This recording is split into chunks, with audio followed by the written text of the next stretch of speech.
Hi, everyone. Welcome to another episode of the Astrobloom Podcast. I'm your host, Vanya Banks. And with me here today, I have psychic and medium Yolanta Meri. I had the pleasure of being interviewed by Yolanta for a recent podcast, and we just had such a great time chatting. And I thought that my listeners would love to hear from her as well and kind of flip the tables around. So, welcome, Yolanta. Tell us a little bit about yourself. Thank you, Anya, for having me on. I really liked the episode of Haunting Live that we taped together.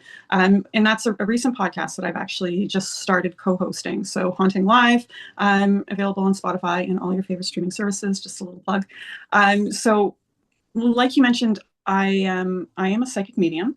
I've had seen things. I've had interesting experiences since I was a child, and it wasn't until I was an adult that I decided that maybe it was time to do it on purpose, with purpose, and that's why I do what I do. I've always been connected to the other side. It's given me so much meaning in my life, and has taken away so much fear of living and fear of what happens after we complete living in this physical body. That I wanted to find a way to be able to share that with others to help reduce some of their fear, some of their anxiety, and help them live with purpose as well. I love that so much. I'm always curious, yeah, with mediums and psychics, like whether this is something that has always been with you. And I know that that's a relationship that there's a lot of mixed feelings around that growing up. Like was it nurtured in you? Was it not? Like there's maybe fear that comes through as well. So did you have any of those like barriers to work through when you realized that you had this gift? Like, do you remember maybe like the first time it happened? Yeah, I'm just curious, like how you leaned into it, and were there any barriers or fears that you had to work through? I would definitely call my experience sweet and sour sauce. So parts of it were very sweet. My grandmother and my great grandmother both had abilities. They shared that with me from here and there. They taught me some of that which I know, things that became comfortable for me. My great grandmother would talk about seeing people before they passed. So she would actually, she didn't quite understand it in the beginning, but she had come to understand that sometimes people will visit it before their physical body actually passes away. And then that became part of my experience. So that took some of the fear off. But at the same time, they were devout Catholics. So living in this world where it's not necessarily allowed within the spiritual teachings, the doctrine that we believe in, and then also seeing these beautiful, loving women experiencing it and me experiencing it as well, it kind of put me on this weird teeter-totter of guilt and also embracing it. Plus, when I was younger, I wasn't really able to control it. And I wasn't really feeling like I could do anything about it when it was happening. So once when I was between 10 and 12 years old, I woke up and there was a solid body girl sitting beside my bed. It was terrifying, absolutely terrifying. And we would hear people walking around at other times. I mean, experience things to me and my siblings. So I mean, that was actually quite frightening. So it was like a little bit of everything, where parts of it were nurtured, other parts were fear based, and then there was the confusion when it came about spiritually. My father was an atheist, so that added another dimension to my understanding of the world. And my mother, she kind of leaned into religion a little bit, but not really. So within the actual home, there was like a little bit of spiritual confusion. So I didn't have stable ground, but part of me knew through my grandmother and great grandmother that there was some safety and that it was actually normal within the family. I hope that makes some sense. No, for sure. It's interesting because I feel like we have a really similar immediate family unit. Like my dad also like completely disconnected from spiritual world, like atheist. My mom, I think spiritual, but like kind of within the construct of religion, like because that's kind of what she was familiar with and knew.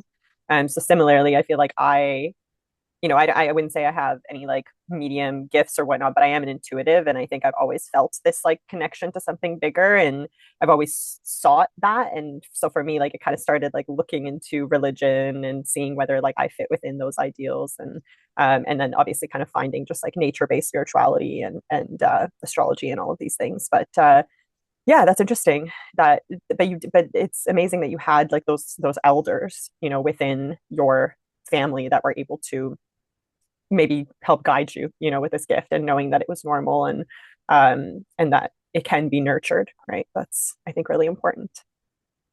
I really want to emphasize this is like my grandmother took me to church in other languages that neither of us understood from time to time because the meaning was there if our physical ears could or couldn't understand it. Yeah. So, I mean, when I talk about religion, this is like incredibly religious. So, um, in my adult life, the religion aspect actually became incredibly difficult for me, trying to bring peace to having Christian roots, but also having these very real experiences and not being accepted for having them, even though I am asking through Christian prayers to be accepted. That ultimately led me to, like you, look at other religious lineages, and ultimately, I do follow more nature-based practices at this point. Mhm. Yeah, I mean, it's kind of like that classic witch wound, I think, that's been Yeah, around for centuries, that we've been taught to fear in like in sort of classic organized religion, I think, right? yeah. Yeah. And now, sometimes you still hear about it, and I think that's a big issue for a lot of people that are having spiritual experiences. Is how are they reconcile that with the traditional religious practices that they may be part of, or that their community may be part of, and if they're not part of it at all, when they are interacting with people from different spiritual traditions, how are they going to be viewed, and how are people going to actually react to them? Because some Hmm. people react very harshly, and that in itself is going to hold people back from fully experiencing who they are. Hmm. And like I like to tell people in some of the programs that I've been running at Studio 32, is that we are born with these abilities. They predate our physical body, and they are going to be with us after we leave. There is a Hmm. world of information that has always been available to us if we're in physical form or not. So being able to embrace everything that we can while we're in physical form isn't anything bizarre. It's actually just fully natural. Hmm. And yeah, so I guess my question for that also would be like, do you believe that everyone has some intuitive and psychic abilities that they can work on and develop? Or is it, you're specifically born with this gift, right? And it just comes easier to you. Like I'm always curious about to what extent can you work on developing a gift versus you've been given this ability? What's your opinion on that? I think it's a lot like playing basketball. We can all do it to some extent and derive enjoyment from it. Yeah, Not everybody's going to make it into the pro leagues. yeah, yeah, for sure. And I do And think like some in of my it is experience, just physical and some of it is actually practice. So you don't have to think that it's just physical differences. Some of it is just the amount of practice people put in. yeah. Yeah, and I do think like there's so many elements of yeah, like what are the barriers to like you actually accepting this and like letting it into your life too, right? Like if you're seeing it happen around you, then maybe there's less barriers for you to actually like lean into it versus, if you were brought up with no grandmother, no great grandmother that had these gifts, like it probably would have been harder to make sense of it or like work with it actively and all of these things, I would imagine. I don't think so too. Yeah. Um, I think a lot of people that I've spoken with that have been able to come to terms with it a little bit faster, maybe, have at some point in their life had adults that had talked to them about spirituality or have witnessed adults interacting with the unseen world in a different way. So at some point, on some level, they've always known that it's Yeah. maybe normal or it's maybe natural for other people as well. Hmm. I'm also just really curious, as someone like I feel like I have that connection, but mine is definitely less defined. So like I know what my experience is with the unseen world, and it often comes in the form of like, you know, um, I don't know, synchronicities, right? Synchronicities that come up, symbolism. We talked about a lot of that on the podcast that we did on Haunting Live. But I'm interested to hear in your experience. Obviously, I think everyone kind of has their own way of communicating with that unseen world, and in the people that you might have coached or taught versus how you perceive that unseen world. Like, what are the ways that people have that connection? How do they communicate? Like, what are some of the maybe the most interesting ways that you've seen come up? Obviously, there's people who, like you mentioned, there's visual connections, right, where you and auditory and all of these things. So maybe we can talk about like the clairs and how they come up and your experience with them and what you've witnessed. I think that'd be really interesting to dive into. So basically, whenever we are dealing with information, And I'm just going to classify all of it as information. So whether it's spirit, whether it's intuitive, whether we're looking at it, we're just calling it information. Just for this portion, none of it has a physical body. So when it communicates to us, it communicates through all of our physical senses plus senses we didn't know. Everyone has them. We are being communicated to all of the time. Just oftentimes we're so busy in our own world and the communication is so subtle that we tend to miss it. And everyone has more dominant clairs than, or ways of perceiving than, like, they don't all tend to work together right away or in a very strong way right away. Typically what tips us off as to what our dominant clairs are is what we are most attracted to in the physical world. So people that tend to be more clairaudient, so they have more clear hearing, that means they might be picking up lyrics inside their head, hearing voices, actually seeing words as clairaudient. It's not clairvoyant. Those people tend to be audiophiles. They tend to be the ones that are musically gifted, listening to music a lot. Sound is really important to them. So they tend to be more clairaudient. People that are really great at visually putting things together. Maybe they've got gorgeous aesthetic. We can get them to design a room. They tend to be more artistic. They daydream a lot. Those tend to be clairvoyants or more dominantly clairvoyant. So they have clear seeing. So they might see colors in their mind's eye. They might see things like a daydream. They might see things that maybe are solid. They might see a figure from the corner of their eye. So they tend to do a lot more seeing than other people do dominantly. And then, of course, if you're a very sensitive person and you can kind of feel the emotions of people around you, or if you see someone with a broken arm and all of a sudden you're feeling your arms a little bit broken or in a little bit of discomfort, those are clairsentient individuals typically. So when they receive information, they're going to receive it as body signals. For me, those body signals are some of the harder information to interpret when it comes to asking specific questions. So how is my day going to go? And then if all of a sudden your arm is hurting, you need to understand, what does that symbolism mean? Does it mean, is my arm actually going to hurt? Why is my knee feeling happy? Those types of things can become a little bit more confusing. So people that tend to be clairsentient, it's all kinds of messed up. At least for me, that tends to be the experience. One thing that I do want people to understand as well is a lot of people are familiar with the clairs. It's one of the first things that people look up, and people are very happy to say that they're clairvoyant or what have you.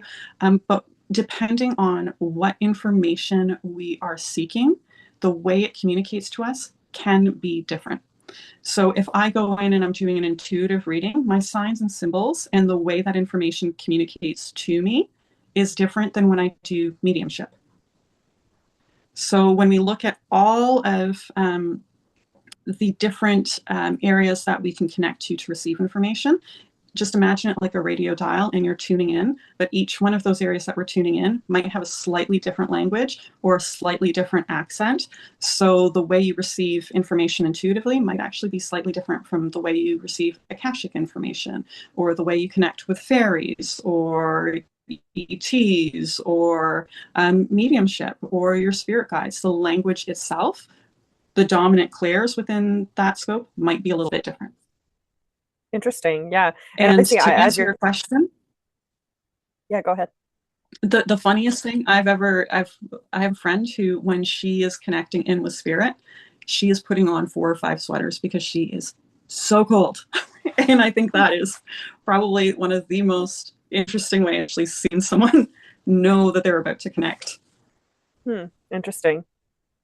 Yeah, that's really cool. Yeah, obviously I'm kind of going through these different methods of communicating in my head now in terms of my own experience. And I guess I always like thought, okay, I know I'm like sort of clair sentient and clair cognizant, which is, there's just like this knowing. I don't know, I can't explain it, but it just makes sense. But Mm-hmm. recently, I feel like as I've been doing, and I don't often do in-person Reiki, but I kind of go through phases with it, where I do in-person energy healing, and I've had some like clairvoyance come through in those moments, and it's really interesting when it happens, because you're almost like, am I imagining this, or is it a message coming through? And it's, yeah, I guess, how do you tell the difference between like, is this my imagination? Because in that moment, it was almost like, it felt like, as a person who struggled with anxiety for a long time and like hypochondriac thoughts, and sometimes like anxiety has that way of like, I don't know, having these intrusive thoughts, right? Like intrusive thoughts that are like me falling out of a car or like a moving vehicle or like what, like random stuff like that, right? Um, in this moment, it was I was giving Reiki to someone, and I just kept having, I was working on their throat chakra, like, around their neck. And I kept having this intrusive thought of like the neck being like slashed. And I was like, what? Like, is this just me making it up? Or is there some kind of like cellular energetic memory coming up here? And in the moment, I think that claircognizance kind of came in and was like, no, like, I think this is like a past life thing. And obviously, knowing her astrology chart too, I knew that there was a lot of stuff around the throat chakra and like being someone who like is here to really authentically express and all these things, and it's kind of a past life pattern that I think was still energetically there. But yeah, if you didn't have that claircognizance to kind of tell the difference, like how do you learn, right?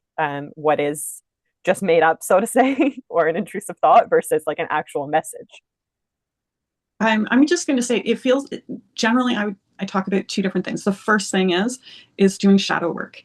If we really want to delve into meaningfully intuitive work, any form of metaphysical work, one of the most important things is doing our own shadow work. It is finding out all of our fears. It's trying to embody ourselves and take away our limitations and our blocks. And it's a lifelong process. But the more we can kind of get rid of some of our baggage or be familiar enough with our baggage that we know it's being triggered, the more we can actually read the energy as it is, as opposed to filtering it through our BS and shading it in a different way. So that's one thing, because then that's one thing that can help understand is intuition versus me, something that I'm making up because it's a fear or it's a part of me. So kind of doing that shadow work, really, really important to give you clear information, but also just to give you depth as your own person. The other thing is honestly doing classes or just getting validation. So if you can practice with someone where you can receive validation for the information that you're getting in a safe way, then you start understanding, yeah, okay, so when I'm daydreaming and it looks like this kind of brightness, as opposed to when I'm just daydreaming about some hunky guy on the beach, then it gives you that understanding, oh, this is that kind, right? It gives you practice, it gives you the validation. And also when it comes to receiving information, you might be seeing one type of picture. Sometimes that picture is a symbol, so it might mean something different. There might be meaning to it. Other times it can be literal. So again, getting that validation is going to help you understand this is what these symbols mean, and that's what it looks like and feels like when it's more literal or has a literal meaning. For instance, for me, when I see a red apple, 90% of the time it's a teaching symbol to me. So I would want to talk about somebody that has either a teaching background or was a teacher, or something that's school related.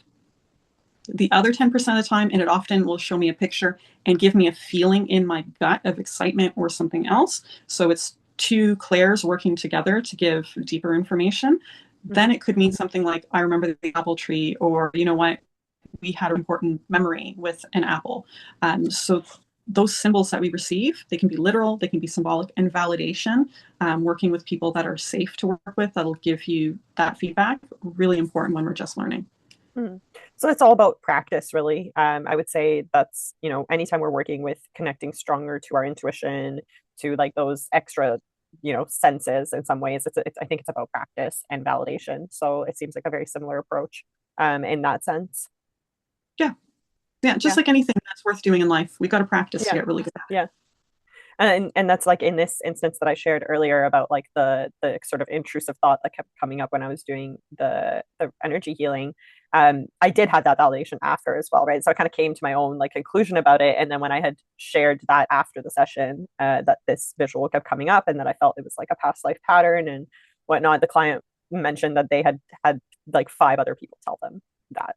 So yeah, it's like it was picking up on something there. Now what you do with that information is up to you at the end of the day, I guess. But Yep. And honestly, Reiki is such a gateway drug when it comes to spiritual practice. Totally. Yeah, I would say that was probably one of my first experiences of like energetic healing and spirituality, is like receiving Reiki. Yeah, it's very powerful. I've had some of the coolest experiences doing Reiki with friends. Just the coolest, seeing figures, feeling people that weren't there physically touch me to the point where I'd have to open up my eyes. I had a Wow. client once actually sit up and look me in the eye and said, I felt like you had your hand under my skin and were like rubbing my intestines, but it didn't hurt. It just felt weird. I wasn't even touching her. I wasn't Wow. even touching her. Yeah, that's It's crazy. wild. I love Reiki. So you do you still practice Reiki then too? Yeah, I am a Reiki master in the Amazing. Asui lineage. Yeah. Okay, perfect. Yeah. I've got my level 2 in Asui. Level 3, I feel like I just want to practice more before I get it. But yeah. There's a huge jump between Yeah, level that's what I've two and the heard. master level. Yeah. That's Yeah. kind of what I've heard, which is why I was like, I just want to like stick with level 2 for now, practice more, and then eventually when I feel ready, I'll make the leap. Yeah. I might go, I might be actually getting initiated into the Holy Fire lineage of Oh, okay, Reiki as cool. well. Yeah. Yeah, I don't know too much about that one. I'm interested to learn more. What is the difference between the Sui and Holy Fire? See, a friend of mine is doing it, so I haven't looked into it as much, but she wants to get me involved in it. And I think part of the difference is that I think the symbols are different, but also gather energy from the earth as opposed to imagining it just coming from above and through the hands. So it's just a Okay. different way of gathering the information, different symbols, and it's she always says it's like actual fire. So she's Mm, been a friend has been kind of throwing it around that she wants to possibly help me become attuned to that. cool. I don't know. I'm just playing Sagittarius right now and being like, yeah, that sounds like fun. Yeah, Sure, for let's do sure. it.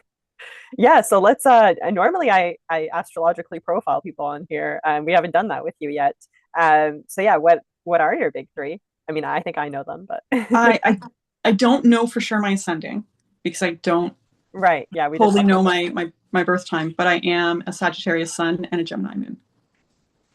It's so interesting because I know so many people with strong Gemini signatures that are either like psychics or mediums.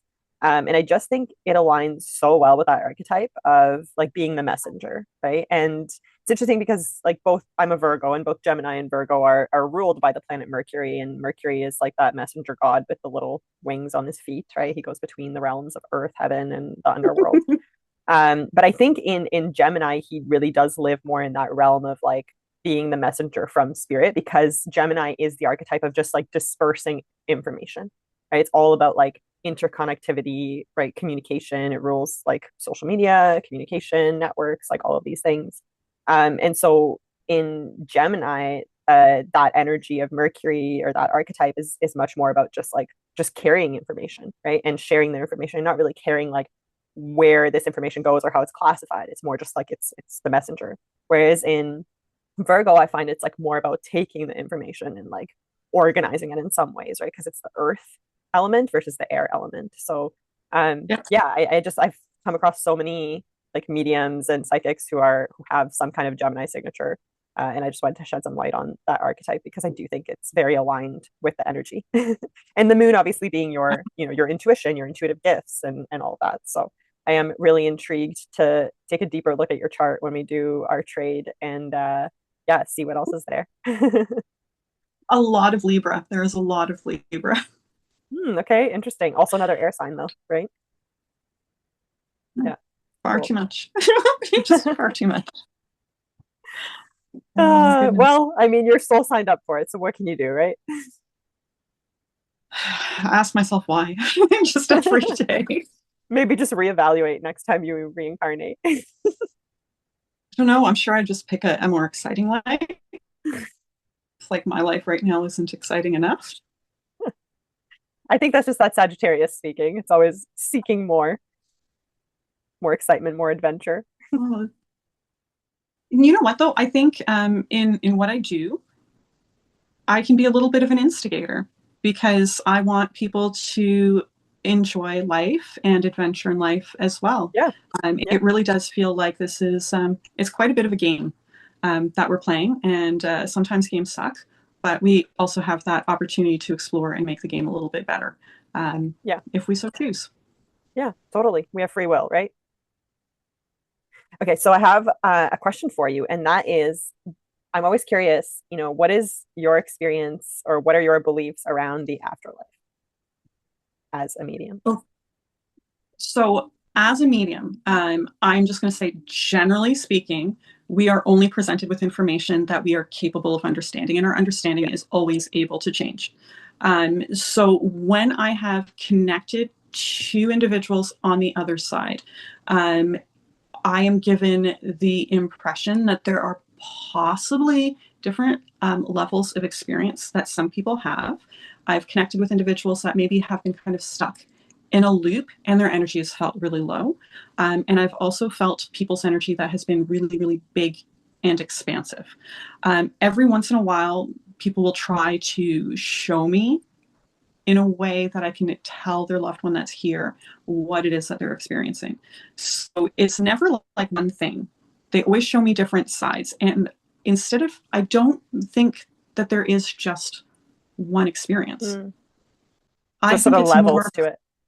I think there's some levels to it because I think some people have a hard time letting go of who they were here or Hmm. some of the challenges or their challenging personalities here to fully be able to Hmm. embrace the other side. What has been shown to me before is this idea of being able to biolocate, which when you're channeling that and you are seeing multiple things at one time and feeling deeply into each of those pictures at the same time is pretty amazing. So it's always been shown to me in the context of I'm paying attention to multiple loved ones at the same time. I'm basically like they're with you, they know what you're feeling, they're feeling the environment, they're feeling your emotions, they're like really, really present with you, but also with, you know, your Aunt Jane and your cousin Joan all at the same time. And while they're doing that, they are also able to experience different parts of the world or the universe that they're really curious about. So I've been shown on multiple occasions this feeling of I can do a lot of things at once and also I can move really quickly. So Mm. it doesn't feel like we do, it feels really expansive. Hmm. Um,